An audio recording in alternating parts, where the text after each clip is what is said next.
نحمده ونصلي على رسوله الكريم اما بعد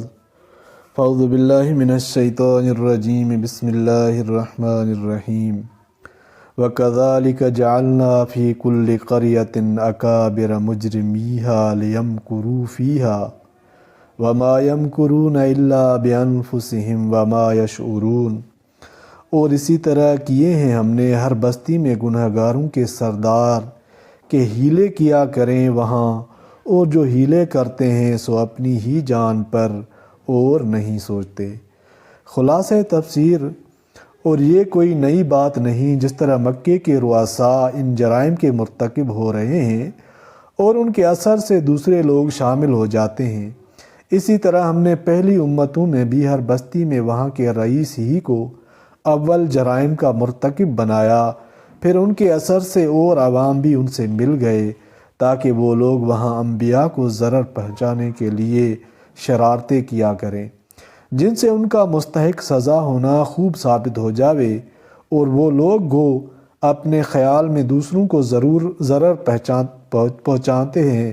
لیکن واقع میں اپنے ہی ساتھ شرارت کر رہے ہیں، کیونکہ اس کا وبال تو انہی کو بھگتنا پڑے گا، اور غایت جہل سے ان کو اس کی ذرا خبر نہیں۔ اور ان کفار مکہ کا جرم یہاں تک بڑھ گیا ہے کہ جب ان کو کوئی آیت پہنچتی ہے تو باوجود اس کے کہ وہ اپنے اعجاز کی وجہ سے دلالت علی النبوت میں کافی ہوتی مگر یہ لوگ پھر بھی یوں کہتے ہیں کہ ہم ان نبی پر ہرگز ایمان نہ لاویں گے جب تک کہ ہم کو بھی ایسی ہی چیز نہ دی جائے جو اللہ کے رسولوں کو دی جاتی ہے، یعنی وحی و خطاب یا صحیفہ و کتاب جس میں ہم کو آپ صلی اللہ علیہ وآلہ وسلم پر ایمان لانے کا حکم ہو۔ اور اس قول کا جرم عظیم ہونا ظاہر ہے کہ تکذیب اور عناد اور استکبار اور گستاخی سب اس کو جامع ہے۔ آگے اللہ تعالیٰ اس قول کو رد فرماتے ہیں کہ اس موقع کو تو خدا ہی خوب جانتا ہے جہاں اپنا پیغام وحی کے ذریعے سے بھیجنا ہے، کیا ہر کس و ناقص اس شرف کے قابل ہو گیا؟ آگے اس جرم کی سزا کا بیان ہے کہ عنقریب ان لوگوں کو جنہوں نے یہ جرم کیا ہے خدا کے پاس پہنچ کر یعنی آخرت میں ذلت پہنچے گی، جیسا انہوں نے اپنے کو نبی کا مقابلہ میں عزت و نبوت کا مستحق سمجھا تھا، اور سزا سخت ملے گی ان کی شرارتوں کے مقابلے میں۔ سو اوپر جو مومن و کافر کا حال مذکور ہے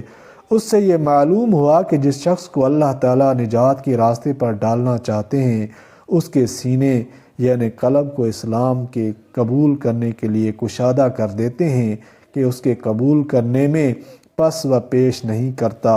اور وہ نور مذکور یہی ہے جس کو تکویناً و تقدیراً بے راہ رکھنا چاہتے ہیں، اس کے سینے یعنی قلب کو اسلام کے قبول کرنے سے تنگ اور بہت تنگ کر دیتے ہیں،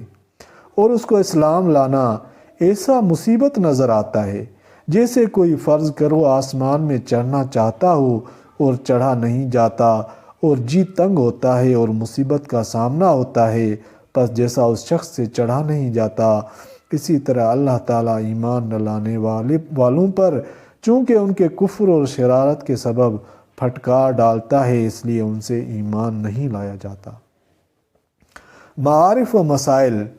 پچھلی آیت کے آخر میں یہ ذکر تھا کہ دنیا دار الامتحان ہے، یہاں جس طرح اچھے اور نیک اعمال کے ساتھ کچھ محنت و مشقت لگی ہوئی ہے ان کی راہ میں یہاں رکاوٹیں پیش آتی ہیں، اسی طرح برے اعمال کے ساتھ چند روزہ نفسانی لذات اور خواہشات کا ایک فریب ہوتا ہے جو حقیقت اور انجام سے غافل انسان کی نظر میں ان برے اعمال ہی کو مزین کر دیتا ہے، اور دنیا کے بڑے بڑے ہوشیار اس میں مبتلا ہو جاتے ہیں۔ آیات مذکورہ سے پہلے آیت میں اس کا بیان ہے کہ اسی امتحان اور آزمائش کا ایک رخ یہ بھی ہے کہ ابتدائی عالم سے یوں ہی ہوتا چلا آیا ہے کہ ہر بستی کے رئیس و مالدار اور بڑے لوگ ہی حقیقت اور انجام سے غافل چند روز کی فانی لذتوں میں مست ہو کر جرائم کے مرتکب ہوا کرتے ہیں، اور عوام کی عادت یہ ہوتی ہے کہ بڑے لوگوں کے پیچھے چلنے اور ان کی نقل اتارنے ہی کو اپنی سعادت اور کامیابی سمجھتے ہیں، اور انبیاء علیہم السلام اور ان کے نائب علماء و مشائخ جن کو ان کے برے اعمال سے روکنا اور اس کے انجام کی طرف متوجہ کرنا چاہتے ہیں، یہ بڑے لوگ ان کے خلاف طرح طرح کی شرارتیں اور سازشیں اور ان کی دل آزاری کا سامان ہوتا ہے، لیکن انجام کے اعتبار سے ان سب کا وبال خود انہی کی طرف لوٹتا ہے اور اکثر دنیا میں بھی اس کا ظہور ہو جاتا ہے۔ اس ارشاد میں مسلمانوں کو اس پر تنبیہ کی گئی ہے کہ دنیا کے بڑوں اور رئیسوں مالداروں کی ریس نہ کریں، ان کے پیچھے چلنے کی عادت چھوڑیں، انجام بینی کو شعار بنائیں اور بھلے برے کو خود پہچانیں۔ نیز رسول کریم صلی اللہ علیہ وآلہ وسلم کو یہ تسلی دینا مقصود ہے کہ رؤسائے قریش جو آپ صلی اللہ علیہ وآلہ وسلم کی مخالفت پر لگے ہوئے ہیں، اس سے آپ صلی اللہ علیہ وآلہ وسلم دلگیر نہ ہوں کہ یہ کوئی نئی بات نہیں،